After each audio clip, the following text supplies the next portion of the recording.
Hello बच्चों, आज के हम अपनी अगली क्लास के अंदर विद्युत चुम्बकीय तरंगों का ध्रुवण देखेंगे।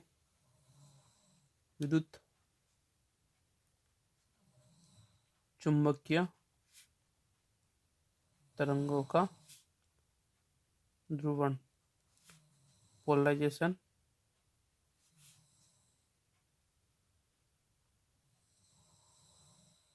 Of EM wave, electromagnetic wave.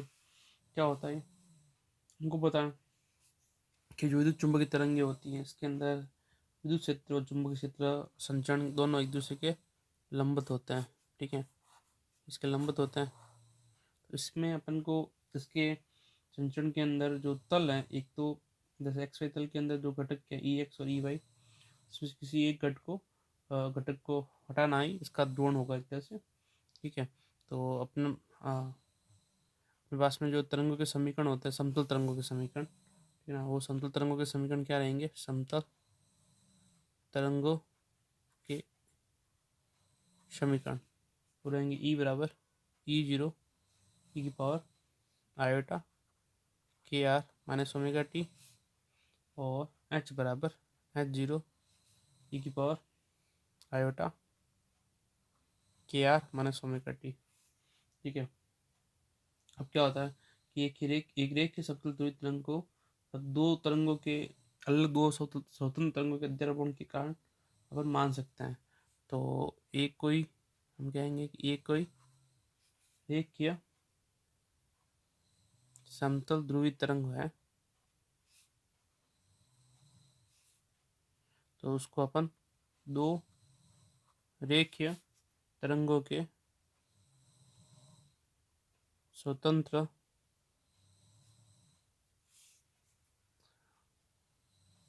स्वतंत्र तरंगों के अध्यारोपण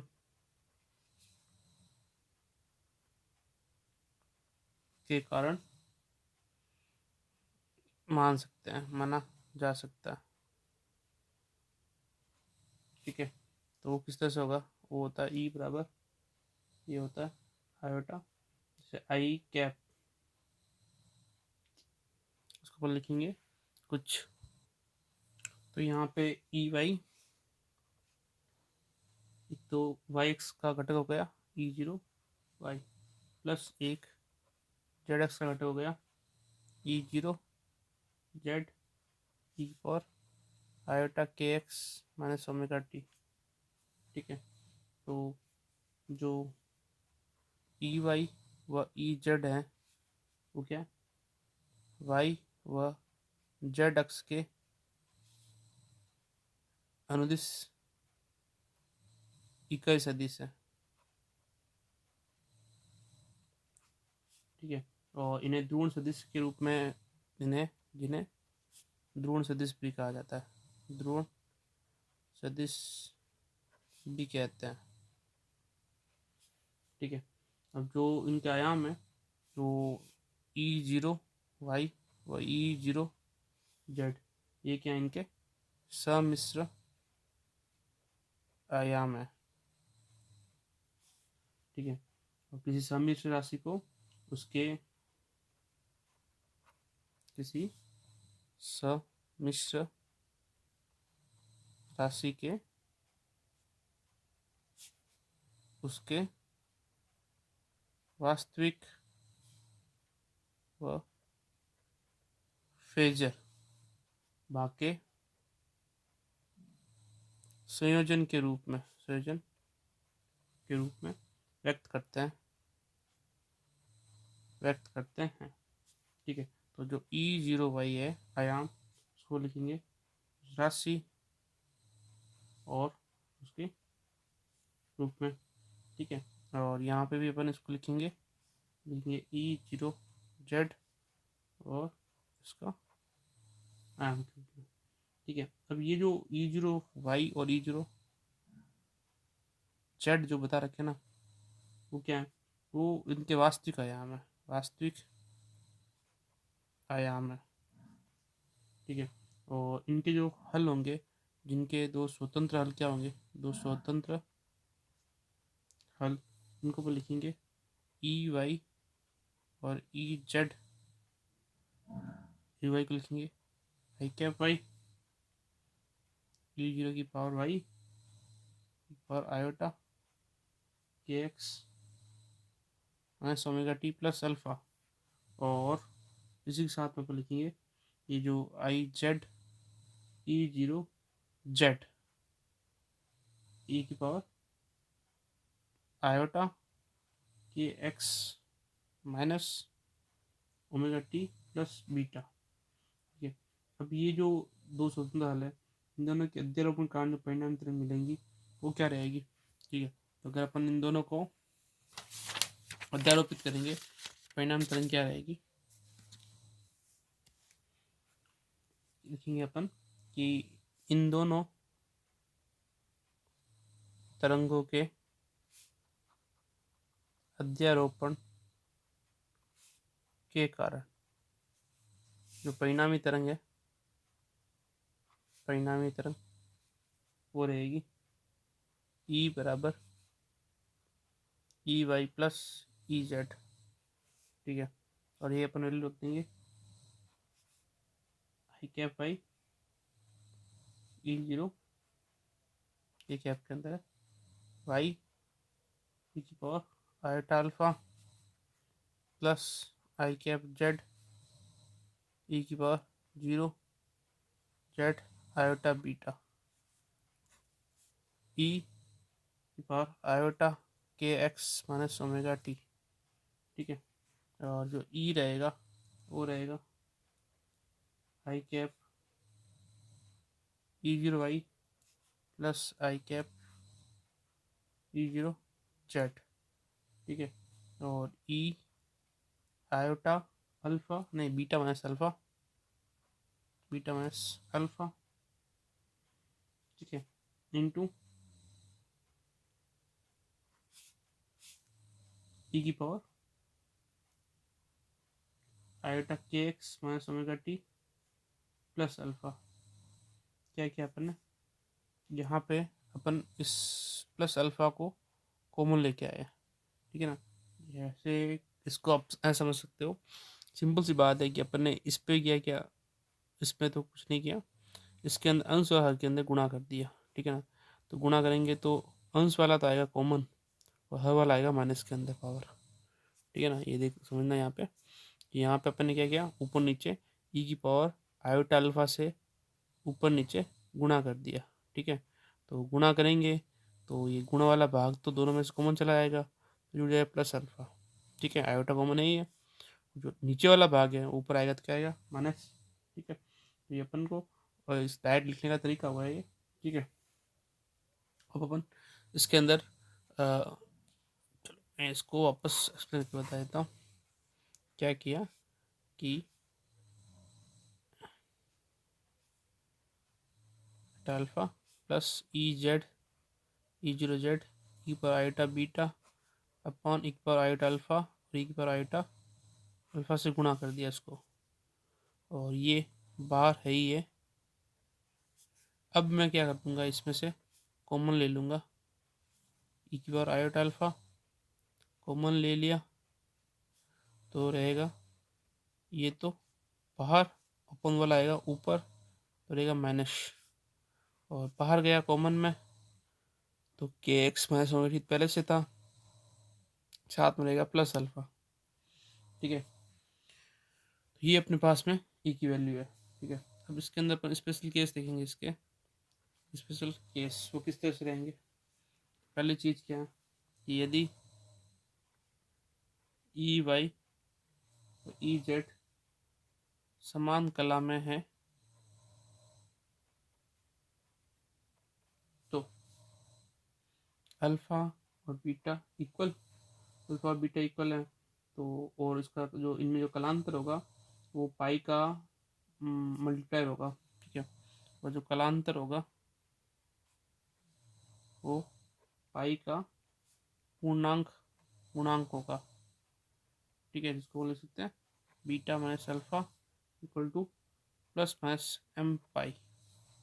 एम की वैल्यू 0 1 2 इंटीजर नंबर है कोई भी। ठीक है, तो इससे ई की पावर जो आएगी वो क्या आएगी, अपने ई की पावर आएगी, ये यहाँ पे अपन देख रहे हैं, ई की पावर आएगी iota plus minus M pi equal to plus minus 1। ठीक है, और ई की जो वैल्यू है वो क्या रहेगी, ई की जो वैल्यू देखेंगे वो रखेंगे अपन यहीं से, ई की जो वैल्यू जाएगी हो जाएगी ई आयो आई कैप वाई ई की power 0 Y plus I Z E 0 Z E की पावर आयोटा के X minus omega T plus alpha. ठीक है, और ये जो है यहाँ रेखीय ध्रुवित तरंग का समीकरण है, रेखीय ध्रुवित तरंग का समीकरण है। ठीक है, और इस अवस्था में तरंग क्या होगी, ध्रुवित होगी।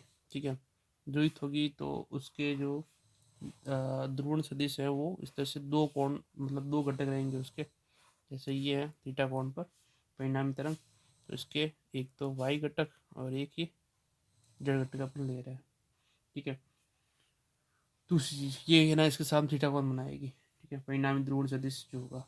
दूसरी अपन के सेकंड ले रहे हैं उसी के अंदर। ठीक है ना, वो कैसे लेंगे कि यदि दोनों तरंगे के वास्तविक भाग समान हो जाए। ठीक है ना, यदि दोनों तरंगों के आयाम के वास्तविक भाग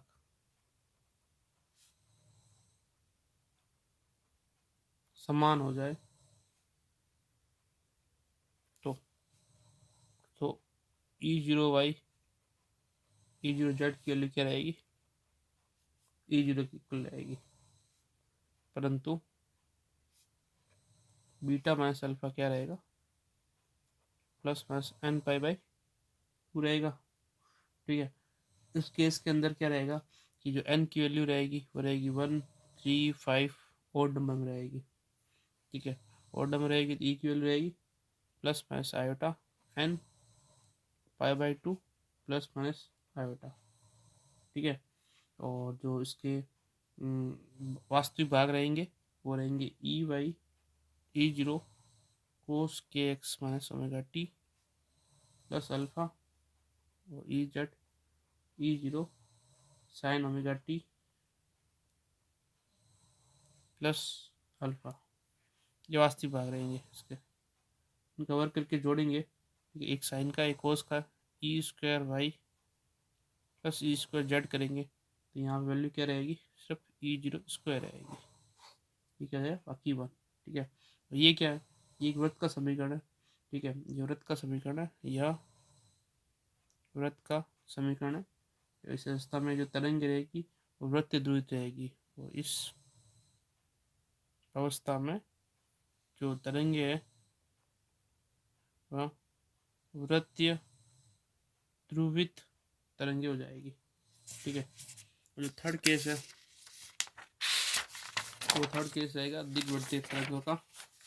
ठीक है, इसके अंदर वापस अपन देख लेंगे केस थर्ड। अगर मैं कहूँ कि ई 0 वाई और ई 0 जेड बराबर नहीं है, ठीक है, तो उस केस में बीटा माइनस अल्फा सो कर लेंगे एन पाई बाई 2। ठीक है, और बीटा की जो वैल्यू जाएगी alpha plus minus N pi by 2 होगी। एन वापस वहीं 1 3 5। ठीक है ना, और नंबर रहेगा यहाँ पे। ठीक है, और जो ई वाई रहेगा वो क्या जाएगा, 0 वाई ई पर आयोटा के X minus omega T plus alpha. तो अपन अल्फा की वैल्यू यहाँ पुट कर देंगे। ठीक है ना, वो क्या जाएगी, तो नहीं, बीटा के अंदर वैल्यू पुट करते हैं, ई 0 जेड ई और आयोटा के X minus omega T, beta की वैल्यू क्या है, alpha plus minus N pi by 2। ठीक है, इनके अगर अपन वास्तविक भाग लेंगे, ठीक है ना, इनके वास्तविक भाग लेंगे तो ई वाई और ई जेड। ई वाई का क्या रहेगा यहाँ पे, ई जीरो वाई कोस के X minus omega T plus alpha, और ये रहेगा ई जीरो जेड साइन के X minus omega T plus alpha, ठीक है। और इसके हिसाब से अपन लिख सकते हैं, क्या लिख सकते हैं, E Y upon E zero Y,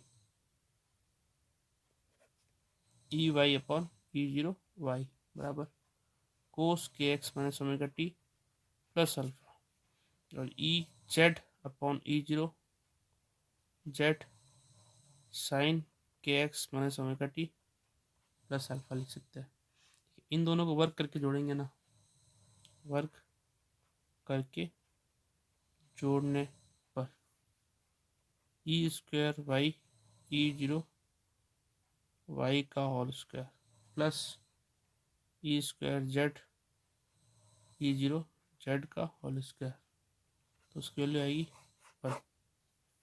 ये किसका है, ये दीर्घवृत्त का समीकरण है, ठीक है।